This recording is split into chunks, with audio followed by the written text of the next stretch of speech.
Seafood lovers, are you tired of searching for the freshest seafood in town? Look no further than the Carolina Fish Market, your go-to destination for the finest and most flavorful seafood in the Carolinas and beyond. Introducing the new Carolina Seafood Subscription Box, a culinary delight delivered right to your doorstep. Each month, you'll receive a carefully curated selection of fresh local seafood sourced directly from the waters of the Carolinas and beyond. From succulent shrimp to mouth-watering grouper to flounder or tuna and everything in between, their subscription box brings the ocean's bounty straight to your Gamecock kitchen. What sets the Carolina Fish Market apart is their commitment to quality and sustainability. They work closely with local fishermen and women who use responsible fishing practices, ensuring that every bite you take supports both your taste buds and our precious marine ecosystems. They've even won Best Seafood 5 out of the last 8 years. But that's not all. They're offering free shipping to all TSUS listeners on every Carolina Seafood subscription box, making it even easier for you to indulge in the flavors of the coast. Experience the convenience and joy of having fresh seafood delivered right to your door without any of the hassle. Don't miss on this incredible opportunity to elevate your culinary adventures with the Carolina Fish Market's Carolina Seafood Subscription Box. Join the seafood enthusiasts across the nation who are savoring the taste of the Carolinas, one delectable bite at a time, and just in time for Father's Day. Visit their website today at carolinafishmarket.com. That's carolinafishmarket.com, and embark on a seafood journey like no other. Freshness, flavor, and convenience await you. Order your Carolina Seafood Subscription Box now and use the promo code SPURSUP, that's SPURSUP, for $10 off your first purchase. Again, that's promo code SPURSUP, SPURSUP, for $10 off your first purchase. The Carolina Fish Market, where taste meets the ocean.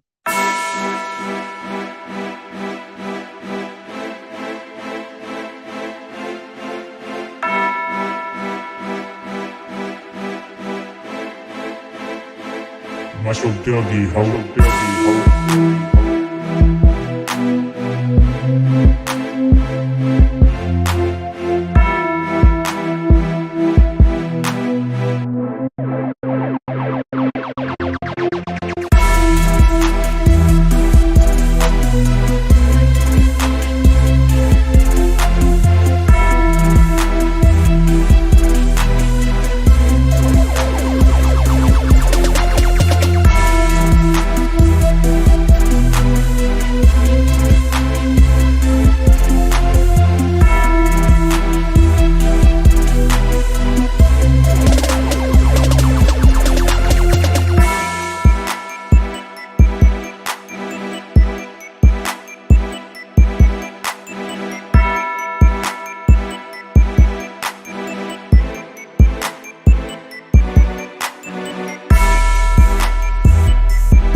Ladies and gents, boys and girls, what is going on? And welcome to the Rowdy Rooster Rundown here on this Sunday, June the 11th, 2023.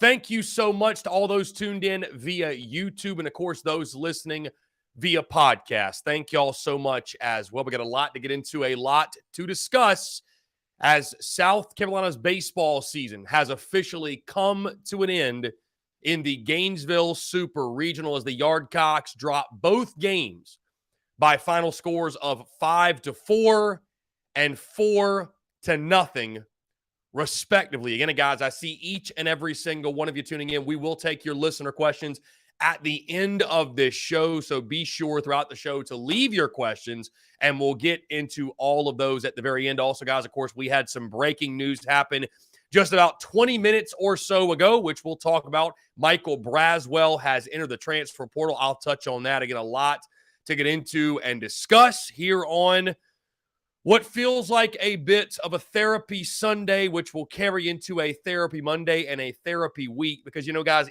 anytime and I feel this way at the end of each baseball season, especially seeing that South Carolina, of course, has not won a national championship since 2011, because when you end your season winning your final game, winning a championship, right, it is a different feeling and a different vibe, and you know, you're celebrating all throughout the off season and for the months that follow, etc. But when you lose, and it's something like you've invested so much of yourself in, right? We watched every single game, basically every single pitch of every single game, and it comes to, unfortunately, an abrupt end. It's something that it just hits you like a ton of bricks, man. And it's really hard to adjust to. It's really hard to accept. But the fact of the matter is this: South Carolina's 2023 baseball season is over. Guys, again, we got a lot to get into. We'll touch on a bunch of stuff this week, of course. We'll keep the conversation going. But with that being said, let's jump right into it. Again, thank you to those tuned into the Rowdy Rooster Rundown on YouTube. This is probably, and I would say definitely, by the way, the final Rowdy Rooster Rundown until the football season begins. Because, guys, again, when you think about this show and the format of this show, really what this serves as, these Sunday night live streams serve as, is an opportunity for us to sit and to conversate and to give an immediate raw reaction to the things that happened over the weekend, right? A certain game, events, what have you. Well, with the baseball season ending, we will not have that. We will not have that until the football season kicks off. I mean, there will be nothing. There will be no Gamecock sports taking up our weekends until kickoff on September the 2nd. So, of course, content will continue to bleed out of the eyeballs, but the Rowdy Rooster Rundown will go into a bit of a hiatus until football season gets going. So, not to add even more bad news here on this Sunday night. Again, those tuned in, my morning listeners, my morning commuters, the podcast version of this dropping at 5 a.m. Eastern time on Monday morning. Thank y'all so much and appreciate each and every single one of you. And, of course, guys, TDC, the podcast, all that good stuff will continue to rock and roll. And as I mentioned, we've got tons of things to dissect, tons of things to discuss this week. But with that being said, let's get into it. Again, Gamecocks lose a pair of games to the 2 seed, the Florida Gators in Gainesville, by scores, as I mentioned, 5-4 and 4-0. Carolina season ends with a 42-21 overall record. And the Gamecocks now find themselves wondering what went wrong and what must be corrected. Just 2 wins short of Omaha. And when I look at this series, guys, you know, I took a lot of flack and I took a lot of heat for picking Florida to advance. It was not, of course, a popular pick amongst Gamecock Nation. But what I saw this weekend did not surprise me. Florida was a better team than South Carolina, just flat out. There's just no other way to put it. Yes, South Carolina on the home field at Founders Park back in late April got the series sweep. At that point, the Gamecocks were untouchable, playing their best baseball of the season, 34-6, you might recall at that point. Carolina could not miss at that point in the season. But guys, the reason that baseball is played not in a 3-game sample size, the reason there are so many games, 60 games in college, 60 plus, 162 plus in the majors, is because over that period of time, any team can get hot in a weekend, in a week, hey, even a month. But over the course of a season, most of the time, right, you have those one-off exceptions where teams get hot late in the season and down the stretch. But most of the time, the best teams reveal themselves. Creme de la creme. The cream of the crop. The cream rises to the top. And when you look at the body of work, and then you look at this past weekend, Florida was a better team than South Carolina. Now, that is not a knock on the Gamecocks because the Gamecocks were very, very good this year. You don't win 40-plus games by accident. You don't go 16-13 in the league by accident. You don't do the things that Gamecocks baseball did this season by accident. And I talked about this over the weekend, but South Carolina's slump in the last 4 weeks or so, where they went from being ranked 3rd in the country to literally unranked and, went from being a no-brainer top 8 national seed to folks wondering if they even deserved to host a regional. You really saw the consequences of that this weekend, the slump down the stretch, because it didn't hurt you in the SEC tournament. It didn't hurt you in the regionals because you hosted. But when you have to go on the road for a super, guys, at this point, the difference between playing at home and on the road is so drastic. And we saw South Carolina at the friendly confines this year, one of the best teams in college baseball. But unfortunately, because of the final 4 weeks, you played your way out of being a host at this point. And when you go on the road, and a team like Florida, they got their pitchers on their bump with their fans behind them. And guys, guess what? We talked about going in this weekend, Uncle Mo, the baseball gods, if you will. One of the things that helps that, the umpires, the calls, which they were not good. The umpiring crew was atrocious this weekend, right? But being at home helps that.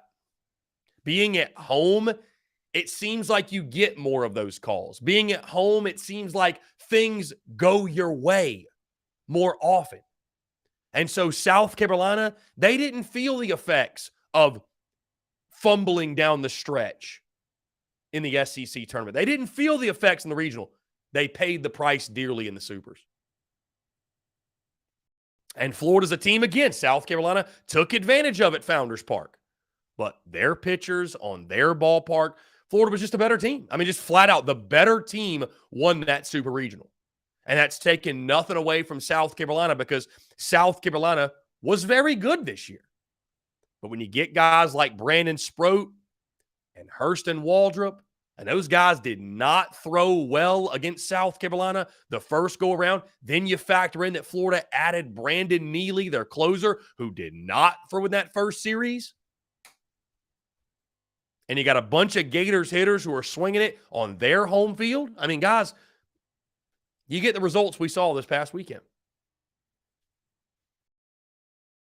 And I'm sure it would have been reversed had South Carolina been the host team. Had that series been at Founders Park, hey, I think the Gamecocks riding the momentum of Gamecock Nation and, being on the home field, I wouldn't be surprised if we weren't playing baseball right now. And that series didn't go very differently. But the fact of the matter is you didn't do what you needed to do in the final 4 weeks of the regular season, and you paid the price in this super regional. You look back at game 1, and as we all know, I've never met an umpire that I liked. That goes without saying. I've never met an umpire that I like, guys. It doesn't matter whether you're SEC, you're Pac-12, you're Big Ten. I don't care what conference you're in. You're big league, whatever. I've never been an umpire that I liked. And South Carolina, I don't want to be the guy. I don't want to be the guy who spends all this entire show complaining about umpires and berating the officiating, if you will, and saying this is why we lost. We lost solely because of umpires. Because that's not why. You scored 4 runs in 2 games. You had 3 hits in game 2. You had opportunities in game 1, bases loaded, Cole Messina grounds into a double play. Like you had opportunities and you didn't capitalize. But that obstruction call on Braylon Wimmer played a major factor in this weekend. The strike zone played a major factor in this weekend. And again, you get down 0-1, right? You have a back and forth game 1. Will McGillis starts it off in style with a big home run. And South Carolina, it felt like, hey, Carolina jumping all over the Gators. Here we go. Gamecocks are rolling. Gamecocks are red hot, taking the momentum we saw in the Columbia Regional and carrying it over. And it just didn't happen the rest of the way. And you let a guy like Sproat get comfortable. He struggled early, right? You let him get comfortable. Then Hurst and Waldrop, same thing. You let him get comfortable, guys. And these are not – this is not a situation. I saw somebody on social media say, we're just known for making average players look great. These are not average players, guys. The starting rotation at Florida, they're not average players. Florida's not an average baseball team. I've gotten heckled by some of you out there, you know who you are, for talking about Florida and the quality of club they are. That team, I will not be surprised they win it all. I will not be surprised if that Florida Gators baseball team, I will not be surprised if they are hoisting the trophy when the College World Series concludes. That is a legitimate ball club. Top to bottom, they have no holes. They are arguably the best team in the country. They have no holes on that roster.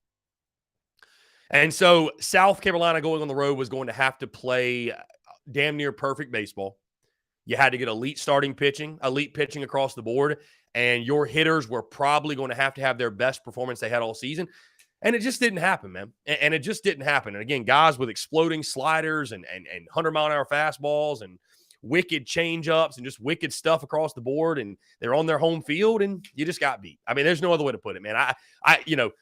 And I'll tell you this because I know many people that, fans, people in life in general, but fans, they need somebody to blame. Somebody's got to fall on the axe for this. Hearing you just got beat isn't good enough. And so where does the attention go? It goes to Mark Kingston. And it's crazy. It's crazy how in my lifetime as a fan, I've seen myself go from the fire the coach guy to the defend the coach guy, to the fire the coach guy, to the defend the coach. I've gone back and forth many times. And I'll say this. If you want Mark Kingston fired, folks, you missed your window. You missed your window of opportunity to fire Mark Kingston. If you want him gone so adamantly, it should have happened last year. Should have happened last year. Because you can't fire a coach after you win 40-plus games and go to a super regional. Mark Kingston met the expectation set, at least by us. He met the expectation set this season. He made the super regionals. You are wasting your breath if you are calling for the firing of Mark Kingston. You are. You're wasting your breath. Save it. You're wasting your breath.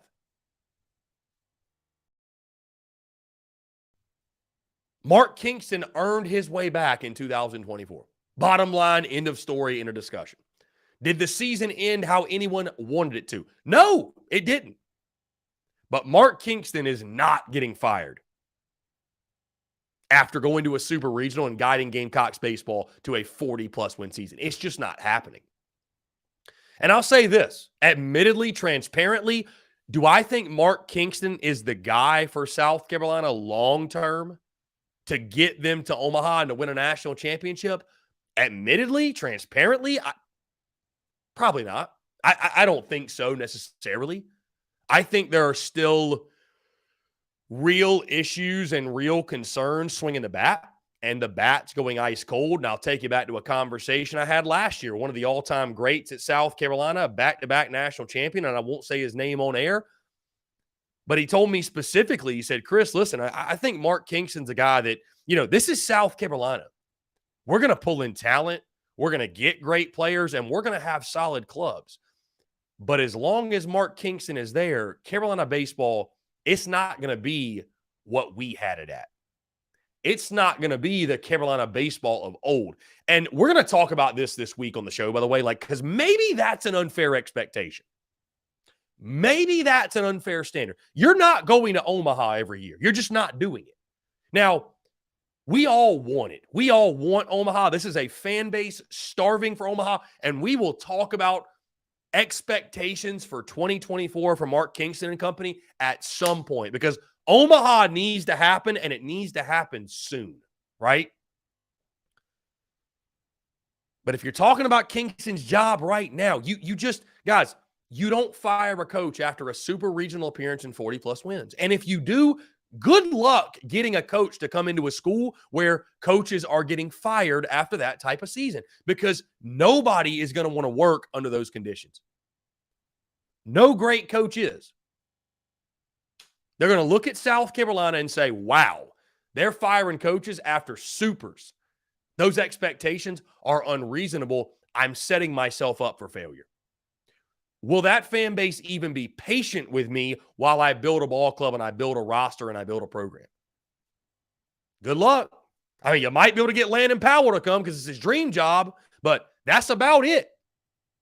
So I guess if you think Landon Powell is the slam dunk answer, well, then go ahead and fire Mark Kingston after a super regional. But I'm telling you right now, it ain't happening. It ain't happening. End of discussion. And so, again, back to the weekend, South Carolina I thought Mark Kingston actually said it well. The Gamecocks ran into a buzzsaw, man. The Gamecocks ran into a buzzsaw. And we talk about expectations year in, year out. And, guys, a lot of expectations, a lot of minimum expectations on a year in, year out basis.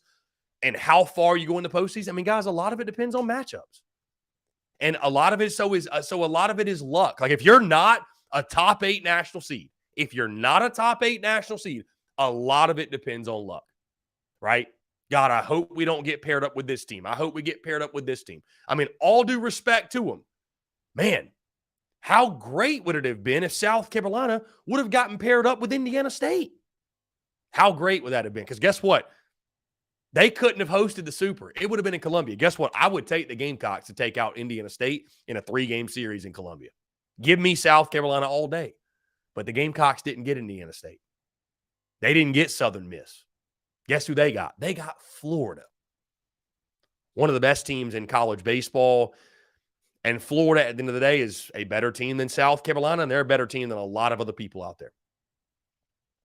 And unfortunately, Carolina faced Florida when guys like Brandon Sproat and especially Hurston Waldrop, who was masterful in that ball game.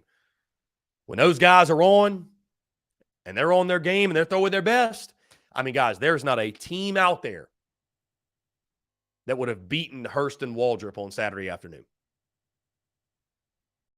And so all in all, I'll say this. We'll talk about it this week. How do you grade the season? Was this season a success, if you will?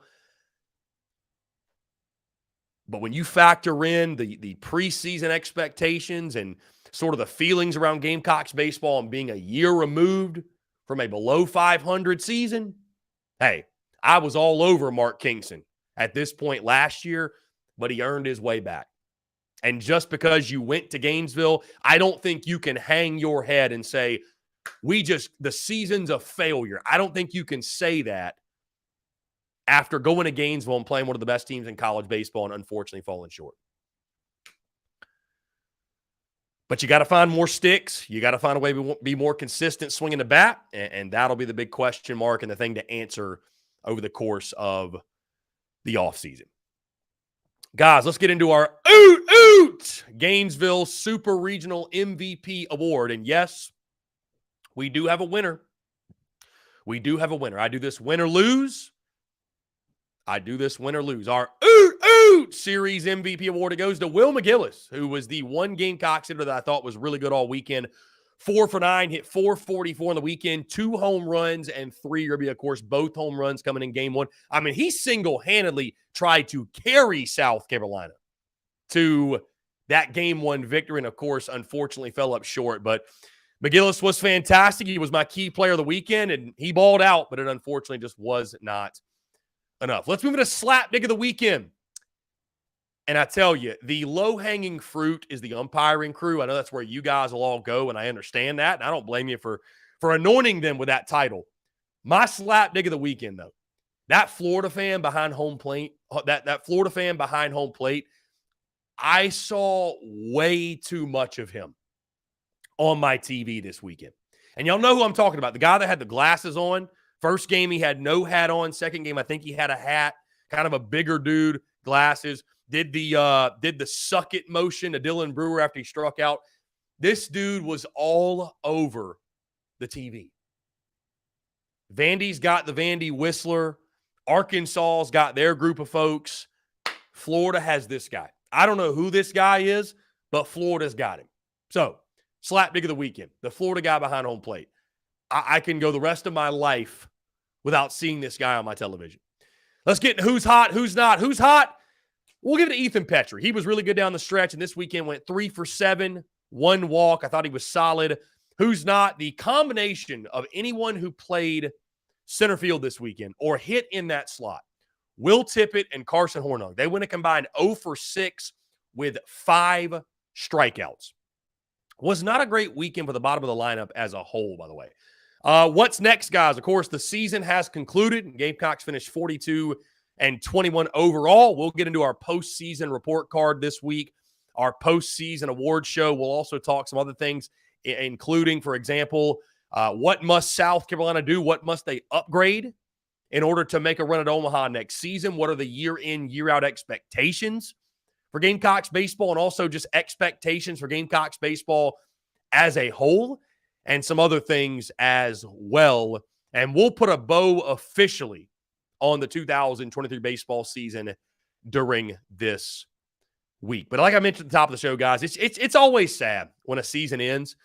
You know, this was a fun ride. This was a hell of a season. It was a great group of dudes and so many great moments. And that's probably something else we'll touch on this week as well, the top moments of the baseball season. I mean, so many great moments, man. I mean, you think back, the emergence of Ethan Petrie and some of the great, you know, the cardiac cocks, the heroics, if you will, and just some of the great achievements and accomplishments and some of the records that were set. But unfortunately, at the end of the day, what this season will probably most be remembered for is the collapse down the stretch and the fact that the Yardcocks, with one of their best teams, I would say, at least one of the best starts in school history, did not make it to Omaha. And in Columbia, that is the ultimate goal. That is the expectation. And South Carolina finds themselves still sitting on that drought. Since 2012, the Yardcocks have not been to the promised land. And it puts a ton of pressure on all parties involved entering next season. So that's my takeaways from the Gainesville Super Regionals. Again, the Gamecocks 2023 baseball season officially comes to a close. With that being said, guys, hey, some breaking news just before we went live. Gamecocks infielder Michael Braswell has entered the transfer portal. I tell you guys, you know, I heard some rumors on Sunday morning, but this is still one that when I saw it, I was a little bit shocked. Braswell hit .271 with 3 homers and 50 ribby, by the way, in 2 seasons at South Carolina. But a guy that, you know, you really felt like, and this may sound corny, but I felt like just embodied the Gamecock spirit, right? Like a guy that was a fighter. He was a fan favorite as a freshman a season ago immediately. And you just wonder if the move of Braylon Wimmer to shortstop and Braswell beginning this season on the bench didn't really get his opportunity until Talmadge Lecroy, Will McGillis, until injuries started to happen, right? Didn't get his opportunity. You just wonder how much of a factor that played in this. And we don't know exactly what goes on behind closed doors. but you wonder if there was maybe some bad blood there. If there was something, and I'm not trying to create rumors or stir anything up, but you just wonder because by all accounts, Michael Braswell, loved by his teammates, loves South Carolina. He said this in his tweet: "Dear USC, thank you for all the memories from me and my family for these last 2 years. I will always be grateful for all the opportunities you've given me. With that being said, I would like to announce that I plan on entering the transfer portal to continue my college career." And again, just one that, I had heard rumors, but it still somewhat was shocking to see. And unfortunately, from what I've heard, I don't think this is the last guy to enter the portal. And this is, folks, this is just the reality of the world we live in. Guys are going to hit the portal, man. And there's probably going to be some that are unexpected. And this goes back to this. And I've talked about this, guys. Hey, some might find it shocking, but not all of your favorite athletes loved their experience at your favorite school.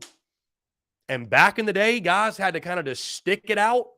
Transferring wasn't a common thing, but, we're in a day and age now where if you don't like it for whatever reason, you can dip.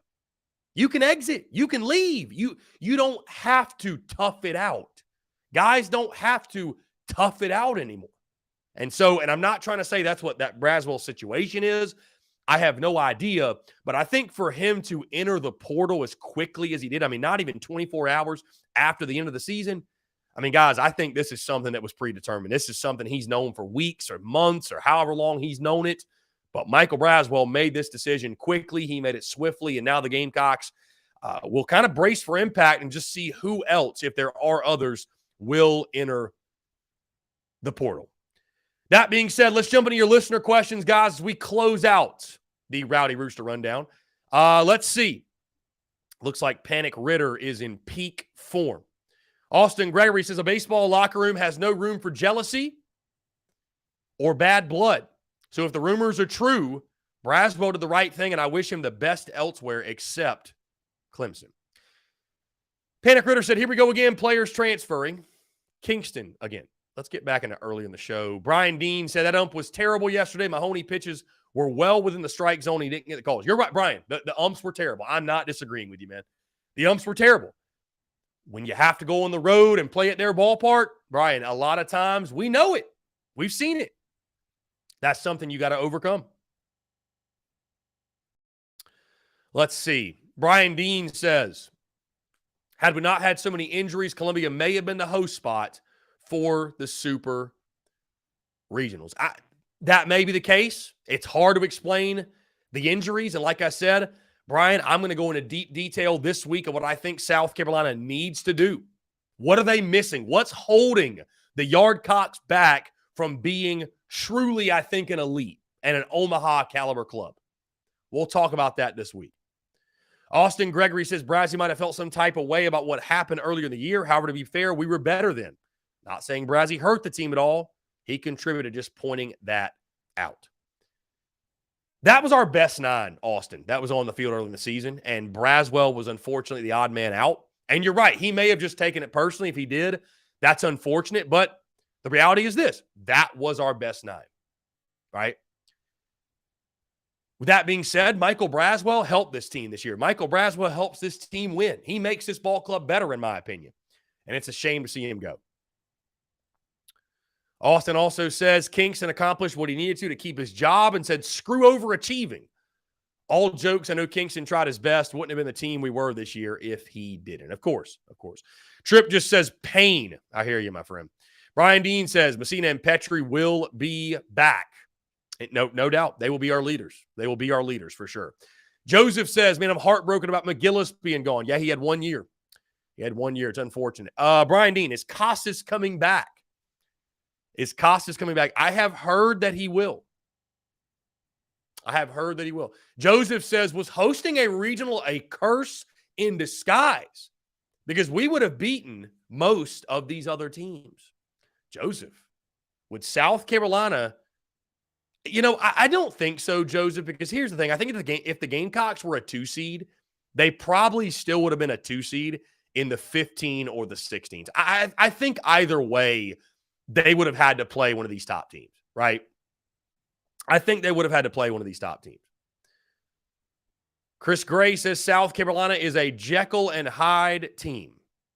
Joseph says the hypotheticals are starting to set in, like if we never lost Hall and McGillis and Sanders had the year he was supposed to have. For sure. I mean, you can say what if on a lot of things this season, Joseph. You can say what if on a lot of things, but the bottom line is this. South Carolina did not do enough, and the season is over.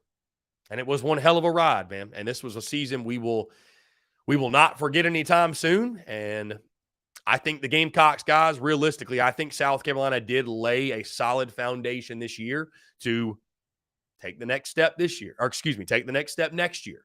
What is the next step? I think the next step's probably being a top 8 national seed. Getting to Omaha. That is the next step.